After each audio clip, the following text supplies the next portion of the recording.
श्री स्वामी समर्थ। आज 27 फेब्रुवारी आहे। आज अमलकी एकादशी आहे आणि एकादशी भगवान विष्णूचं अत्यंत प्रिय व्रत आहे। आजची एकादशी ही पवित्र मोक्षदायिनी एकादशी आहे।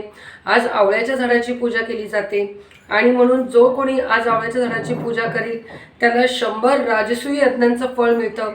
दरिद्रता दूर होते, दुःख दूर होतं, सुख लाभतं, समृद्धी लाभते, पापांचा नाश होतो, मोक्ष प्राप्ती होते आणि विष्णू भगवानांची कृपा प्राप्त होते। आणि जिथे विष्णूचं व्रत केलं जातं तिथे माता लक्ष्मीचा सुद्धा आशीर्वाद मिळतो।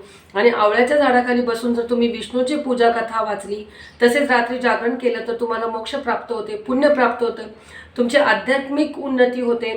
तसेच आरोग्याच्या दृष्टीने सुद्धा आवळा खूप महत्त्वाचा मानला जातो। आजच्या दिवशी तुम्ही आवळा नक्की खा। तसेच आजच्या एकादशीला रंगभरी एकादशी असेही म्हटले जाते।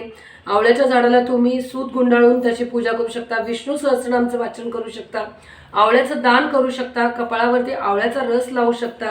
या सर्व गोष्टींमुळे तुम्हाला विष्णू आणि लक्ष्मीची कृपा प्राप्त होईल, तुमच्या आयुष्यामध्ये यश भरभराट येईल।